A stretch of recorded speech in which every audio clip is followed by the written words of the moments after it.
Alors, je peux vous dire que leur conduite de chant ce matin recouvrait beaucoup de points que j'ai apportés dans mon message ce matin. Il a déjà fait la prédication en chant. Là. Il a même chanté un des versets qu'il y a dans mon message ce matin. Il a chanté dans le psaume 139, les versets 23 et 24. « Sonde-moi, ô Dieu, et connais mon cœur. » Il l'a chanté. Et là, je vais abuser parce que tout à l'heure, je vais leur demander de revenir chanter ce chant-là à la fin. Alors, gloire à Dieu. Alléluia. Ce matin, je vais vous parler du psaume 139. Le psaume 139 est un merveilleux psaume. Hein? Ça nous parle des merveilles de Dieu. Ça nous parle de qui est Dieu. Ça nous parle de ce qu'on dit en termes théologiques, les attributs de Dieu. Hein? On va regarder le psaume 139, puis on va prendre ensuite, à la fin, la scène ensemble. On va prendre le repas du Seigneur ensemble à la fin. On va lire pour commencer les versets 1 à 4 du psaume 139. Éternel, tu me sondes et tu me connais. Tu sais quand je m'assieds et quand je me lève. Tu pénètres de loin ma pensée. Tu sais quand je marche et quand je me couche, et tu pénètres toutes mes voies. Car la parole n'est pas sur ma langue, que déjà, ô Éternel, tu la connais entièrement. Hein? Dieu sait ce que je fais. Dieu sait ce que je pense. Il connaît mes pensées, le Seigneur. Il sait ce que j'ai l'intention de faire. Il sait ce que je veux faire. Il sait quels sont mes projets. Il sait ce que je vais dire. Il connaît les motifs de mon cœur qui me poussent à dire ou à faire des choses. Des fois, les motifs de nos cœurs ne sont pas clairs dans nos propres cœurs. Mais Dieu le sait. Il n'y a rien. Hein, il n'y a rien à propos de moi, à propos de chacun de nous qui est caché à Dieu. Dieu le sait. Hein? D'un seul coup d'œil, le Seigneur sait tout. De vous, il sait tout. De moi, il sait tout de nous. D'un seul coup d'œil, le Seigneur. Vous savez, je parle pour moi. Mais disons, je vais nous inclure là-dedans. Des fois, là, on a de la difficulté à nous comprendre nous-mêmes. Hein? Ça arrive-tu? Juste à moi? Non, ça nous arrive. Hein? On ne comprend pas nos émotions. On ne comprend pas nos attitudes. Hein? On ne comprend pas pourquoi notre humeur est comme ça aujourd'hui. On ne sait pas exactement pourquoi. Hein? Est-ce que c'est causé par nos échecs? Est-ce que c'est causé par autre chose? On ne comprend pas nos réactions des fois. Des fois, on a des réactions comme pourquoi j'ai réagi comme ça dans la situation? Je n'avais pas l'affaire à réagir comme ça. Mais le Seigneur sait tout de nous. Il sait tout exactement. Nous, on ne se comprend pas nous-mêmes, mais lui, il sait tout de nous. Puis il ne se trompe pas. Hein? Il ne se trompe pas. Est-ce que ce n'est pas extraordinaire, ça? C'est au-dessus de nos compréhensions. Hein? Que Dieu sait tout de nous, qu'il connaît nos pensées, qu'il sait ce qu'on veut faire, qu'il connaît nos motifs. Ça nous rend humbles. Hein? Puis j'ajouterais peut-être, dépendamment de parfois de nos pensées, ça peut peut-être nous humilier. De savoir que Dieu sait nos pensées. Dieu connaît ce qu'on pense. Hein? C'est comme si on parlait à voix haute devant Dieu, même si on ne sait que penser. C'est grand, c'est extraordinaire. Versets 5 à 10. Tu m'entoures par derrière et par devant. Tu mets ta main sur moi. Une science aussi merveilleuse est au-dessus de ma portée. Elle est trop élevée que je puisse la saisir. Où irai-je loin de ton esprit? Où fuirai-je loin de ta face? Si je monte aux cieux, tu es là. Si je me couche au séjour des morts, te voilà. Si je prends les ailes de l'aurore et que j'aille habiter à l'extrémité de la mer, là aussi, ta main me conduira, ta droite me saisira. Hein? Dans les versets 1 à 4, on a dit que Dieu sait tout à mon sujet. On appelle ça en termes théologiques, Dieu est omniscient. Il sait toutes choses. Ici, Dieu est, dans les versets qu'on vient de dire, Dieu est partout. Partout. Il voit tout ce qui m'entoure. Il voit tout autour de moi. Il est au courant de tout. Il y a un beau chant du pasteur Dominique Courlin, je ne sais pas si vous l'avez déjà entendu. Je ne le chanterai pas parce que ce serait une catastrophe, là. Mais le chant dit, Dieu est à ma droite, comme le verset. Dieu est à ma gauche. Dieu est en avant de moi. Dieu est en arrière de moi. Dieu est au-dessus de moi. Dieu est en dessous de moi. Et Dieu est en moi. Le Seigneur est en moi. Le Saint-Esprit est en moi. Il vit en moi. Il sait toutes choses. Il est avec moi en tout temps. Il est avec nous en tout temps et partout. Partout où est-ce qu'on va, on amène la présence du Seigneur avec nous. Le Seigneur est avec nous partout où on va. Hein? Les versets nous disent que je ne peux pas voyager assez loin pour aller à un endroit que Dieu n'est pas là. Il est là. Il est partout. Il est avec moi. C'est incompréhensible. On ne peut pas saisir ça avec notre petite tête. En tout cas, avec ma petite tête, je ne peux pas comprendre ça. C'est incompréhensible. Mais en même temps, quel réconfort que c'est pour nous de savoir que Dieu est là en tout temps, qui voit tout autour de nous, qui voit les circonstances qu'on n'a pas la moindre idée de ce qui se passe autour de nous, qui vont avoir des conséquences sur nous. Il le sait, il les voit. Il n'est pas pris par surprise par rien. Hein? Dieu est grand. Les versets 11 à 16 qui nous disent, « Si je dis au moins les ténèbres me couvriront, la nuit devient lumière autour de moi. Hein? La nuit brille comme le jour et les ténèbres comme la lumière. Et c'est toi qui as formé mes reins, qui m'as tissé dans le sein de ma mère. Je te loue de ce que je suis une créature si merveilleuse.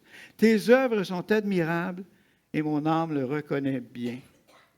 Mon corps n'était point caché devant toi lorsque j'ai été fait dans un lieu secret, tissé dans les profondeurs de la terre. Quand je n'étais qu'une masse informe, tes yeux me voyaient. Et sur ton livre étaient tous inscrits les jours qui m'étaient destinés avant qu'aucun d'eux n'existe. Hein? Il contrôle toutes choses, le Seigneur.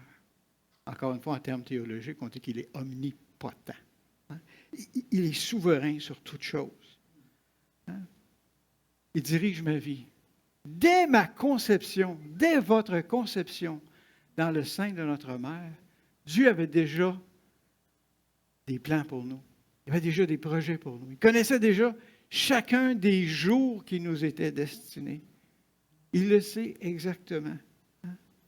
Il connaît mes jours. Il connaît la durée de ma vie. Moi, je ne la connais pas, ou à peu près. Là. La parole dit entre 70 et 80 et plus. Là. Hein? Mais lui, il connaît la durée de mes jours. Hein? Puis il a préparé pour moi, pour vous, pour nous, des œuvres de toute éternité, afin qu'on les mette en pratique, afin qu'on fasse, qu'on marche dans ses voies, qu'on marche dans ses plans pour nous. Est-ce que je réalise pleinement ça? Des fois, non. Des fois, oui. Dieu a tout préparé pour moi. Il y a des choses qu'il a mises en avant de moi, des œuvres qu'il a préparées en avant de moi pour que je les mette en pratique. Alors, quand je réalise ça, je ne peux pas faire autrement que de chercher sa présence, chercher sa direction. Quand il me montre quelque chose, obéir à ce que Dieu me demande. Hein?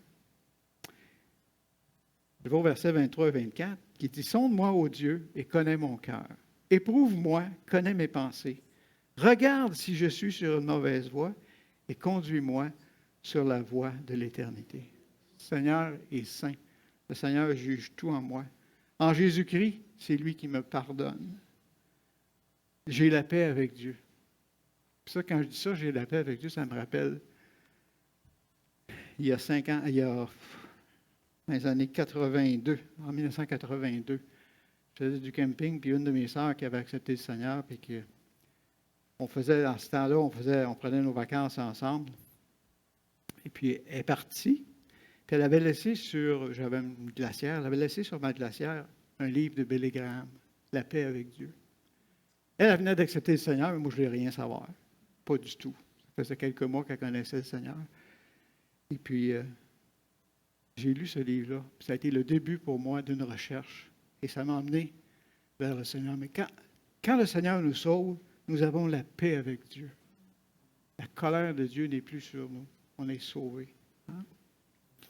Il m'aime comme je suis. Vous savez, quand j'ai accepté le Seigneur, les gens en avant, à l'appel, ils chantaient, puis certainement pour plusieurs d'entre vous, tel que je suis, je viens à toi. Le Seigneur m'aime. Il m'aime tel que je suis. Il m'appelle à lui tel que je suis. Mais savez quoi? Il m'aime bien trop pour me laisser tel que je suis, par exemple. Hein? Il veut me changer. Il veut me transformer. C'est ce qu'il veut faire pour chacun d'entre nous. Il nous amène à lui tel que nous sommes. Après ça, il veut faire son œuvre en nous. Hein? Il veut nous sanctifier, nous transformer. Il veut nous mettre à part pour le service. Nous mettre à part pour le glorifier dans nos vies. Amen. Amen. Le Seigneur est celui qui me connaît le mieux, qui m'aime le plus. Hein? Je trouve ce psaume-là tellement merveilleux. J'amène dans Jérémie 29, le verset 11, qui nous dit « Car je connais les projets que j'ai formés pour vous. » Chacun d'entre nous, Dieu a des projets. Dieu a formé des projets pour nous. Dit l'Éternel, « Projet de paix et non de malheur, afin de vous donner un avenir et de l'espérance. » C'est une belle promesse. On la connaît, cette promesse-là. Hein? Vous savez, quand notre vie prend une direction qui ne nous plaît pas, hein? Le Seigneur dit, j'ai des projets de paix, non de malheur, mais des fois, ça ne va pas bien. Quand il y a un drame qui vient frapper notre vie, quand les difficultés se succèdent l'une après l'autre pendant un certain temps, hein? Dieu est-il en contrôle? Ça peut arriver des fois, les questions comme ça viennent dans nos cœurs. Qu'est-ce qui se passe, Seigneur? Hein? Mais oui, je sais qu'il est en contrôle. Le Seigneur est en contrôle de toute situation. Quand on fait face à des événements comme ça, qu'on n'a pas prévus, des événements inattendus qui se passent dans nos vies, puis surtout quand ça se passe en succession, tu sais? Bon, j'ai vécu des choses comme ça cet été, là. Un paquet d'événements qui m'ont déplu, qui sont arrivés en succession. Là, il faut s'arrêter et dire, Seigneur, est-ce que tu veux me dire quelque chose? Hein? Est-ce qu'il y a quelque chose que tu veux me dire? Parce que le Seigneur est là. Il ne se tait pas. Il veut nous parler. Il veut nous diriger. Il veut nous dire des choses, le Seigneur. Hein? Il est là. Moi, le hasard, je ne crois pas au hasard. Ça n'existe pas, le hasard. Hein? Alors, il n'y a pas d'événements, il n'y a pas de choses qui se produisent dans nos vies qui sont le fruit du hasard. Dieu est en contrôle. Dieu est en contrôle. Dieu, il a un plan général pour le monde, pour le salut du monde, mais il y a un plan particulier pour chacun et chacune d'entre nous. Il y a un plan précis, particulier pour chacun de nous, et il veut nous conduire là-dedans. Hein?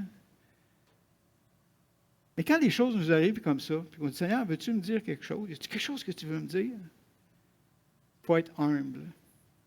Il faut être sensible. Rechercher la présence de Dieu, être sensible et disponible à écouter ce que Dieu veut nous dire et à obéir. Obéir à ce que Dieu va nous dire. Hein? Alors, comment est-ce que je peux connaître ce que Dieu veut pour moi dans les situations que je vis? Hein? Parce que Dieu, moi en tout cas, je ne l'ai jamais vraiment entendu de façon audible. Puis si, comme dirait mon père, je fais une coche mal taillée, que je passe à côté de ce que le Seigneur voudrait, je ne l'entends pas crier après moi, « Mais je t'ai dit de ne pas faire ça! » Il ne fait pas ça, je n'ai jamais entendu ça, le Seigneur faire ça. Mais il veut nous parler pareil. Comment est-ce qu'il fait? Il nous parle par sa parole. Il nous parle par les frères et sœurs chrétiens. Et il nous parle par les circonstances, par les événements qu'on vit. Il parle de cette façon-là. Hein? Luc 11, 28, c'est Jésus qui parle. Il dit, « Heureux plutôt ceux qui écoutent la parole de Dieu et qui la gardent. » La façon la plus courante que Dieu va nous parler, c'est à travers sa parole. Je ne vous apprends rien, c'est à travers sa parole. Hein? Écoutez sa parole, prêter une oreille attentive à sa parole, réfléchir à sa parole, suivre ce que la parole nous dit, obéir à la parole. Hein? Dieu veut que je trouve à travers la parole ce qu'il veut que je fasse, que je trouve sa direction et que j'obéisse à sa parole. Mais si je veux être à l'écoute de Dieu, il faut que je la lise, ma parole. Il faut que je prenne du temps à lire la parole de Dieu. Pas seulement la lire, pas la lire comme un journal ou comme un roman. Ça, c'est l'erreur à faire. Des fois, on va lire une page, ou on va lire un chapitre de la parole, puis on ne se rappelle pas ce qu'on a lu. Ça vous arrive-tu? Oui, hein? Moi aussi, ça m'arrive. Qu'est-ce qu'on fait dans ce temps-là? On retourne en arrière. On recommence. Puis on réfléchit. Puis on questionne la parole. Hein? On questionne. De quoi ça parle? Qu'est-ce que ça dit sur Dieu dans la parole? Qu'est-ce que ça dit sur l'être humain, sur la personne dans la parole? Est-ce que dans la parole, ce que je viens de lire, y a-t-il une promesse? Y a-t-il un avertissement? C'est quelque chose comme ça. Que je lise la parole en réfléchissant à ce que j'ai dit, à ce que je lis. C'est mieux d'en lire un peu moins, puis d'aller chercher des choses dans la parole, que de lire beaucoup, puis de ne pas se rappeler ce qu'on vient de lire. Hein? Puis quand on lit quelque chose dans la parole, que le Seigneur nous parle, puis qu'il y a quelque chose qui vient nous toucher, hein? Qu'il y a une parole qui fait comme sortir du texte, puis qui vient nous chercher, puis qui nous dit quelque chose, notons-la.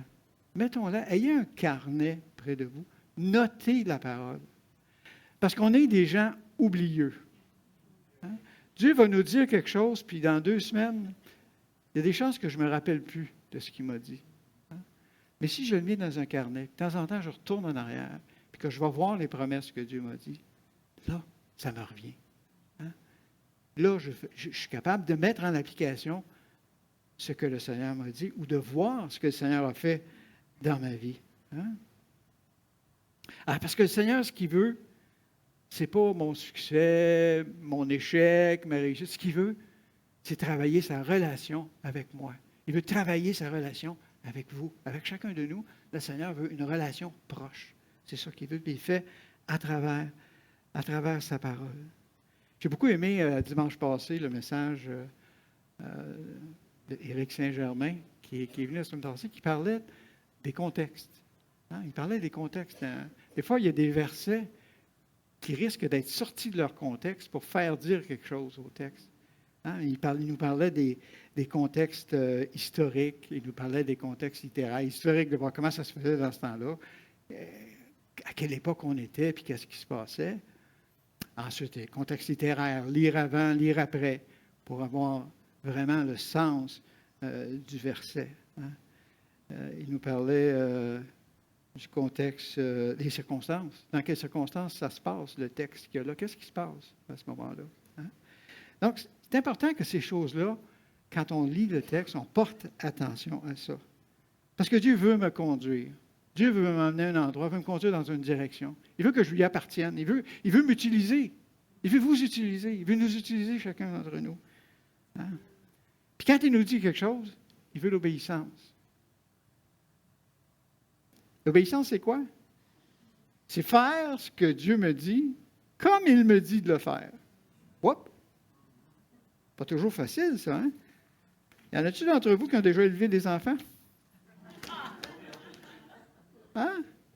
Touche pas à ça! Alors, regarde un petit peu plus tard, il va les toucher à ça. Il va à ça. Hein? T'as pas ça! Il va aller le faire. Hein? Va donc faire ta chambre.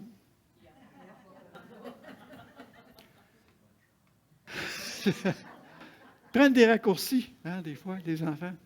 Mais des fois, on agit comme ça avec Dieu. Des fois, on agit comme ça avec Dieu. On prend des raccourcis, puis on oublie des instructions qui nous ont été données.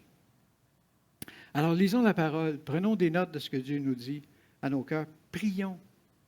Quand Dieu nous fait une promesse, mettons-la en prière. Prions le Seigneur. Prions avec la parole. Hein? Bon, il pourrait que je ne comprenne pas exactement ce que Dieu veut quand même à travers ça. Ça se pourrait que Qu'est-ce que je fais si je ne comprends pas ce que Dieu veut me dire? Qu'est-ce que je fais?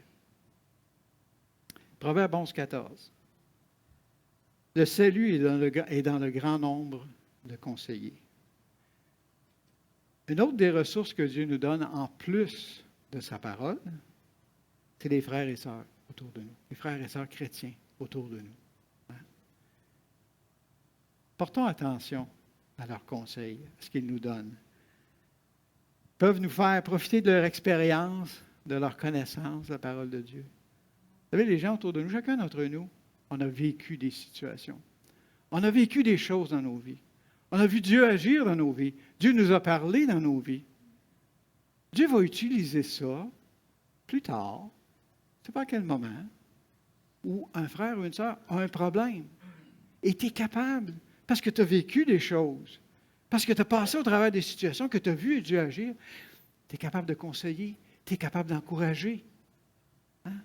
C'est des ressources que Dieu a placées autour de chacun de nous, l'Église, les gens dans l'Église, pour être capable d'encourager, de fortifier les gens, de donner des conseils aux gens. Hein? En plus de ça, vous savez, Dieu peut leur donner une parole de connaissance. Vous savez, les dons spirituels, le Saint-Esprit donne les dons spirituels. Alors même que la personne qui vous parle ou que vous consultez ne le réalise pas, Dieu peut lui donner une parole de connaissance pour vous, qui va venir toucher là directement dans vos vies, dans vos cœurs, la chose que la personne n'est peut-être pas vraiment au courant non plus, là, qui va venir toucher ça. Et avec ça, Dieu va vous faire comprendre quelque chose à travers ça. Les dons spirituels, ça sert à ça. Ça sert dans l'Église, ça sert en dehors de l'Église, mais ça sert à ça. Et Dieu a placé des gens autour de nous. On peut demander aussi à des personnes autour de nous de prier avec nous sur des sujets. On peut même aller à une situation où on va demander à quelqu'un d'être un partenaire de prière avec nous, qui va prier sur une situation avec nous. Hein? Ça prend une personne avec qui vous êtes à l'aise. Des fois, c'est des sujets qui sont très personnels, qu'on ne peut pas partager comme ça à tout le monde. Mais si vous avez une personne à qui vous avez très confiance, vraiment confiance, partagez avec cette personne-là et priez avec cette personne-là. Pourquoi?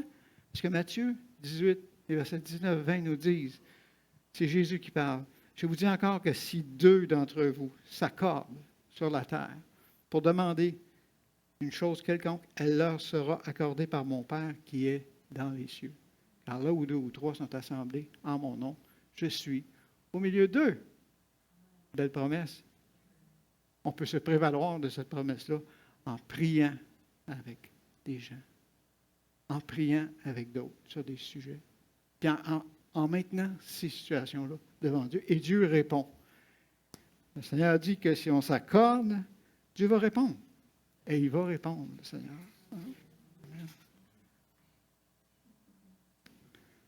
Deutéronome 32, 10. Et là, c'est un verset particulier, ça. C'est un verset particulier. On va personnaliser ce verset-là. On va le personnaliser. Je vais mettre mon nom dans le texte. Mettez votre nom dans le texte. Hein? Il a trouvé Donald dans une contrée déserte, dans une solitude aux effroyables hurlements. Il a entouré Donald. Il a pris soin de Donald. Il a gardé Donald comme la prunelle de ses yeux. C'est ce que Dieu fait dans nos vies. C'est comme ça qu'il prend soin de nous. C'est comme ça qu'il est venu nous chercher. Mettez votre nom dans ce verset-là. Hein? Dieu sait ce que je vis. Il sait ce que vous vivez. Hein? Il sait ce dont vous avez besoin. Il le sait. Réconfort, choses matérielles, santé. Il le sait, ce dont vous avez besoin. Et il prend soin de vous. Hein? Dieu fait 4 choses dans ce texte-là. Il m'entoure. Hein? Le troisième strophe dit, il l'a entouré. Il m'entoure. On a lu ça dans le psaume 139 tout à l'heure, verset 5. Tu m'entoures par derrière et par devant. Tu mets ta main sur moi. Le Seigneur m'entoure. Il est autour de nous, autour de chacun d'entre nous. Il est avec nous. Il est avec nous. Il prend soin de moi. Hein? Il en a pris soin. Il prend soin de moi. On a lu ça aussi dans le psaume 139 tout à l'heure. Où irai-je loin de ton esprit? Où fuirai-je loin de ta face? Si je me couche au séjour des morts, tu vois là, il est avec moi tout le temps. Il est là. Je ne sens pas nécessairement tout le temps qu'il est avec moi, mais il est là. C'est ce que sa parole dit. Il est là. Hein? Il me garde. Il me garde comme la prunelle de son œil. Avez-vous déjà demandé à quelqu'un de fouiller dans votre œil? Non! Hein? Aussi une petite cochonnerie dans l'œil, on cherche à l'ôter, mais on ne veut pas que personne d'autre y touche, par exemple. D'autres, on essaye de l'ôter. Hein? Il me garde comme la prunelle de son œil. Je suis précieux, je suis précieuse devant le Seigneur. Il me garde comme la prunelle de son œil. Hein? Il me guide. Psaume 139, 9, 10. Si je prends les ailes de l'aurore, que j'aille habiter à l'extrémité de la mer, là aussi ta main me conduira, ta droite me saisira. Il me guide tout le temps, il est là. Je ne peux pas échapper à sa présence. Il me guide. Il veut que j'obéisse. Il veut une relation avec moi. Et il me guide. Hein? Il est mon guide à travers le désert. Alors, Dieu me donne une conduite intérieure par sa parole. Il me donne une conduite par les frères et sœurs, hein? Par son esprit, par les chrétiens autour de moi. Mais il va me conduire aussi de l'extérieur, par les circonstances, par les événements autour de moi. Il va me conduire par ça. Et quand ça arrive, j'ai besoin de discernement. Quand ça arrive. Alors, les circonstances que Dieu va utiliser pour me conduire ne sont jamais contraires à sa parole. Hein? S'il y a des situations qui se présentent qui semblent être une opportunité pour nous ou une solution pour nous, et qu'il y a quelque chose de contraire à la parole là-dedans, ce n'est pas de Dieu. Alors, c'est là que ça me prend du discernement. Il faut que je connaisse la volonté de Dieu, la parole de Dieu. Il faut que j'agisse en conséquence. Et comme j'ai dit, Dieu est partout, et Dieu, il voit tout ce qui m'entoure. Et il n'y a rien de ce qui m'arrive, comme j'ai dit tout à l'heure, qui est l'effet du hasard. Il n'y a pas de hasard. Dieu est en contrôle. Et il me conduit avec ça dans son plan. Il a un plan pour moi et il me conduit dans son plan. Il va se servir de ces événements-là, de ces moments-là, qui parfois nous prennent par surprise et qui vont même nous déplaire. Il va utiliser ça pour nous conduire dans ses plans. Hein? J'ai un petit peu mentionné tout à l'heure, puis je n'entrerai pas dans les détails, que j'ai vécu, moi, dans les dernières semaines, cet été, plusieurs événements, des petits, des gros, mais qui m'ont déplu. Vraiment, ça me déplaisait ce qui s'est passé. Mais ils m'ont pris par surprise. Je ne les ai pas vus venir, ces choses-là. Ça m'a pris par surprise. Mais je sais que Dieu est en contrôle. Puis je sais qu'il va s'en servir pour accomplir quelque chose dans ma vie. Ça, je le sais parce que la parole me le dit. Alors, je me tourne vers le Seigneur, puis j'essaie de voir ce que le Seigneur veut dire avec ça. Il ne faut pas en douter, Dieu est là et Dieu, il nous parle en toutes circonstances. Il nous parle. Hein? Est-ce que je vous apprends quelque chose pour vous dire que la vie est injuste des fois? Non, je n'apprends rien. Hein? La vie est injuste. On vit dans un monde qui a été affecté par la chute, un monde décadent qui est affecté par la chute et on le voit autour de nous. Pas besoin de vous faire de dessin, hein? On le voit autour de nous. On vit dans un monde décadent. Il y a de la maladie, il y a de la corruption, il y a de la souffrance autour de nous. Ça affecte les autres, mais ça affecte nos vies aussi. Ça nous affecte aussi. Il y en a tout autour de nous. Ça peut m'arriver d'être déçu de ce qui arrive dans ma vie ou dans la vie de mes proches, d'avoir de la déception, peut-être même une certaine colère ou irritation envers Dieu. Ça peut arriver. Est-ce qu'il y en a ici qui n'ont jamais connu une déception? Je pense pas. Hein? Je pense pas.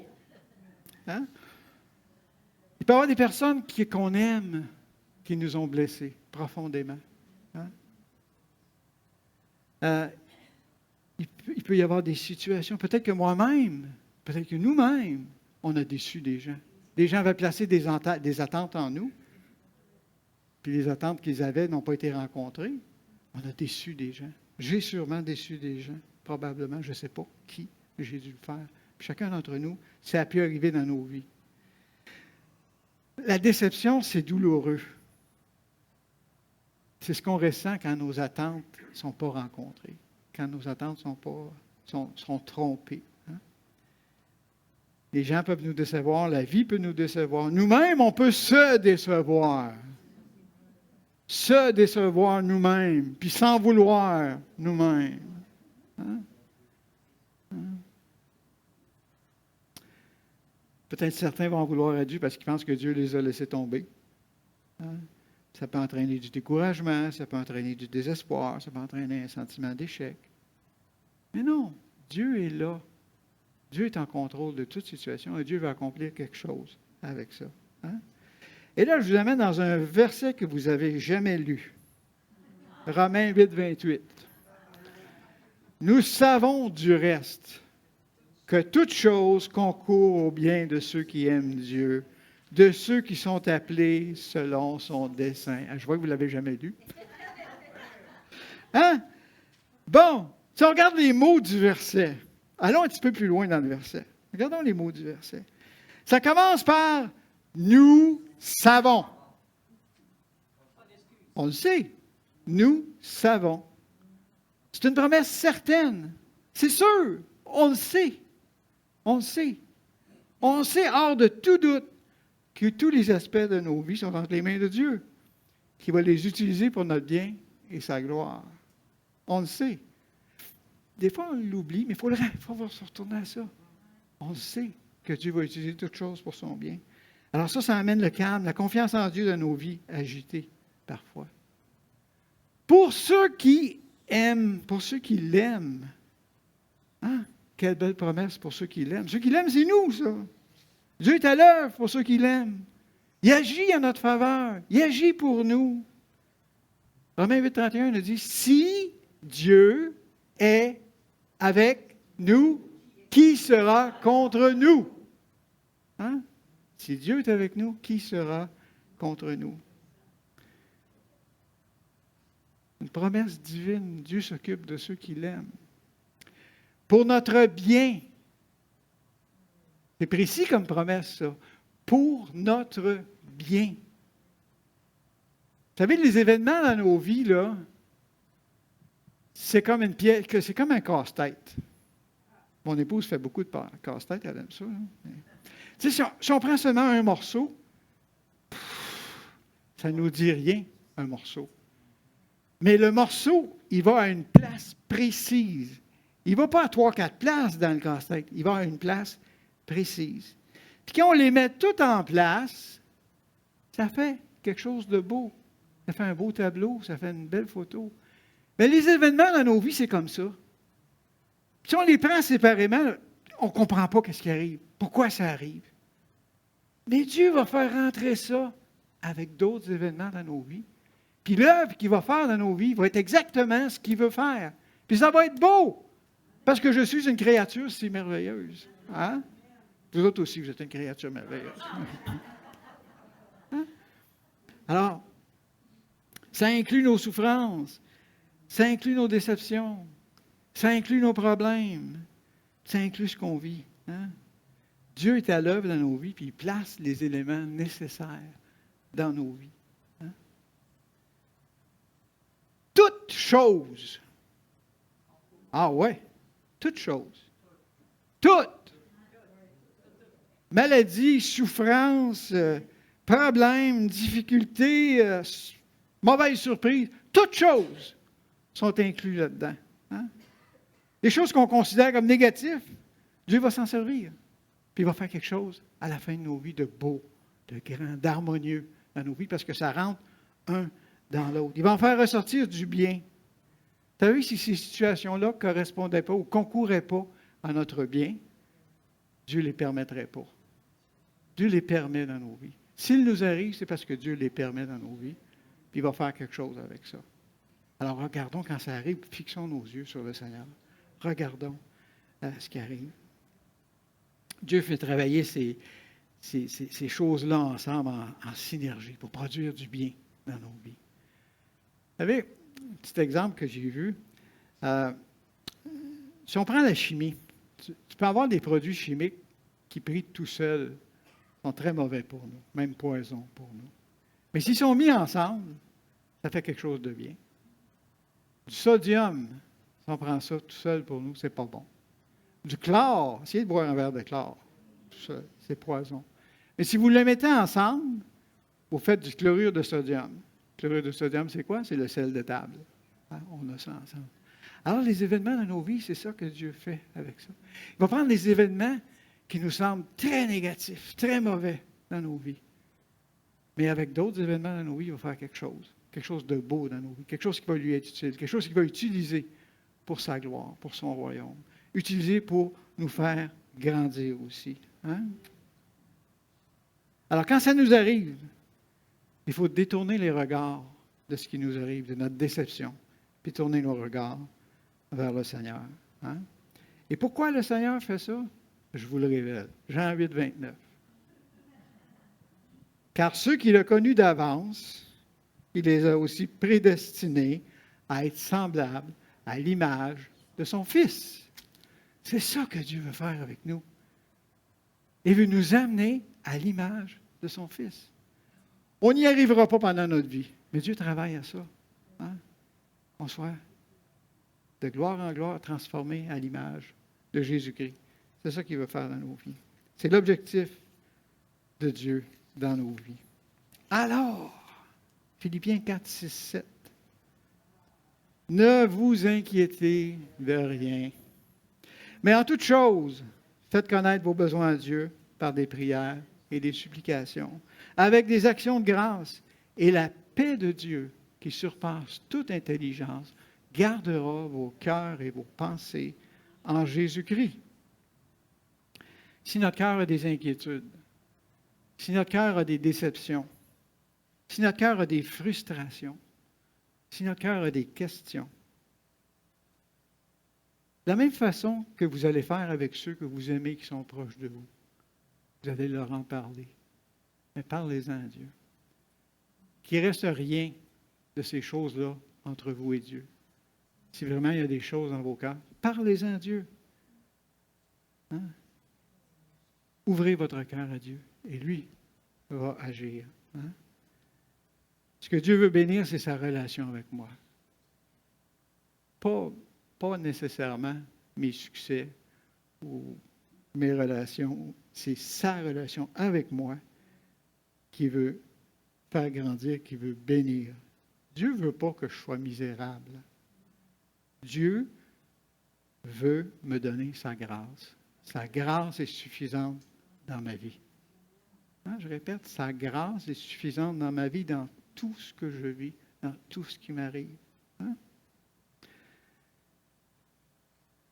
Quand des temps d'anxiété viennent, quand des temps d'inquiétude viennent, que ça puisse être un rappel pour nous de prier, de nous décharger sur le Seigneur de tous nos soucis.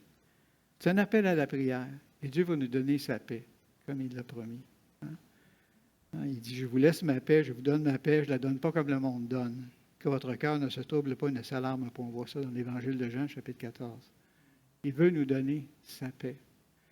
S'il y a quelque chose ce matin qui nous inquiète, qui cause de l'anxiété, de l'inquiétude dans nos vies, allons chercher la paix du Seigneur. Parlons-en au Seigneur. Allons chercher sa paix. Hein?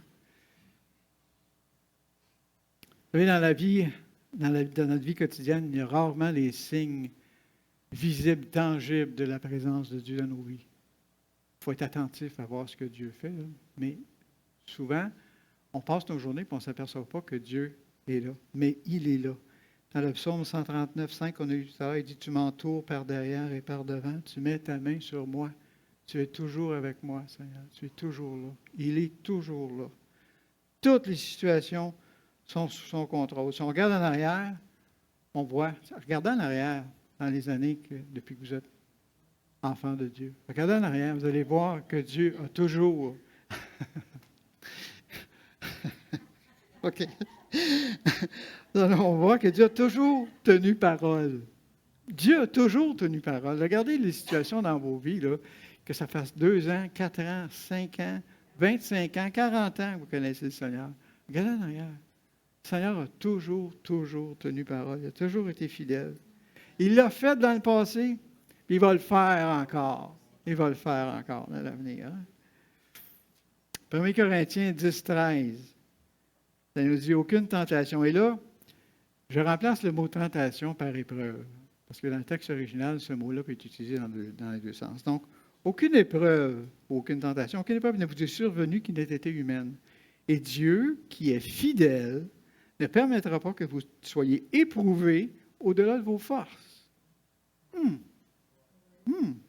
Mais avec l'épreuve, il préparera aussi le moyen d'en sortir, afin que vous puissiez la supporter. Wow! Il y a des gens qui ont vécu des épreuves, qui en sont sortis. Comme je parlais tout à l'heure, qu'une des ressources que Dieu nous donne, c'est les gens dans l'Église. Quand on traverse des épreuves, ces gens-là sont une ressource incroyable pour nous autres. Ils sont capables de nous encourager, de prier pour nous. Ils savent ce qu'on vit. Dieu est bon. Dieu est bon. Dieu est grand. Alors, on peut s'appuyer sur les promesses de Dieu. On peut s'appuyer sur la parole. On sait qui il est. On connaît le Seigneur. Il nous connaît bien mieux que nous-mêmes. Hein? On peut s'appuyer sur ses promesses. Si on est dans une pièce noire ici, là, mettons, je suis dans une pièce, je ne vois rien, puis quelqu'un me dit, lève le commutateur, il va y avoir de la lumière. Je suis capable de le prouver que si je fais ça, il va y avoir de la lumière? Si je ne le fais pas, il n'y aura pas de lumière. Si je lève le commutateur, il va y avoir de la lumière. Et le commutateur ici, c'est la promesse de Dieu. Je n'ai pas besoin de preuve que Dieu va agir sur sa promesse. Je le sais. Par la foi, je sais que Dieu va agir sur ses promesses. Alors, je m'appuie sur les promesses de Dieu. Amen. Sans demander de preuve. Quand on le fait, on voit que Dieu est là. Dieu est avec nous. Dieu va nous conduire dans tout ce qu'on vit. Spécifiquement ou étape par étape. On ne voit pas nécessairement. Moi, j'aimerais ça, hein, puis je l'ai dit quelques fois. J'aimerais ça que Dieu me donne un blueprint de ma vie. Hein? Tu sais, une petite carte, là, avec tous les chemins qu'il faut que je suive. Là. Ici, tu tournes à gauche, tu fais 3 kilomètres, là, tu tournes à droite. Puis là, tu vas arriver là. Je n'ai pas de blueprint de ma vie. Vous n'avez pas non plus de blueprint de votre vie. Mais Dieu, lui, il l'a. Et lui, il vous conduit étape par étape dans votre vie. Puis il sait où il vous conduit. Hein? Alors, on peut lui faire confiance. Puis si même on tourne à la mauvaise place à un endroit, ça n'arrêtera pas Dieu. Il va nous ramener. Il va nous ramener à la même place. On cherche à toujours suivre ce que Dieu nous dit, mais si on se trompe, Dieu va nous ramener. Amen. Romains 8, 37 nous dit, mais dans toutes ces choses, nous sommes plus que vainqueurs par celui qui nous a aimés. C'est son amour pour nous qui nous rend vainqueurs dans toutes ces situations-là. On l'aime. On est ceux qui l'aiment. Dans le verset de Romains 8, 28, on est ceux qui l'aiment parce qu'il nous a aimés le premier. Il sait tout à mon sujet. Il est partout. Il voit tout. Il est tout-puissant. Il dirige tout. Il prend soin de moi. Il me parle. Il me dirige. Il veille sur moi. Il veut me transformer à l'image de son Fils. Dieu veut faire ça dans ma vie. Dieu est à l'œuvre dans vos vies, frères et sœurs. Il est à l'œuvre dans ma vie. Il est à l'œuvre dans chacune de nos vies. Hein? Il nous aime. Il a prouvé son amour pour nous à la croix du Calvaire. Hein? Le psaume 139, le verset 23-24, elle nous dit, « Sonde-moi, ô Dieu, et connais mon cœur. Éprouve-moi, connais mes pensées. Regarde si je suis sur une mauvaise voie et conduis-moi sur la voie de l'éternité. » Ce que j'aimerais faire à ce point-ci, avant qu'on prenne la scène ensemble, c'est chanter ce chant-là ensemble. Et laissez, s'il y a des choses que pendant le message sont montées dans vos cœurs, présentez-les à Dieu, entre vous et Dieu. Présentez ça à Dieu. Et laissez Dieu agir. Laissez Dieu restaurer sa présence dans vos vies, son amour dans vos vies, sa consolation dans vos vies. Laissez Dieu faire ça. Ensuite, on va prendre le repas du Seigneur ensemble.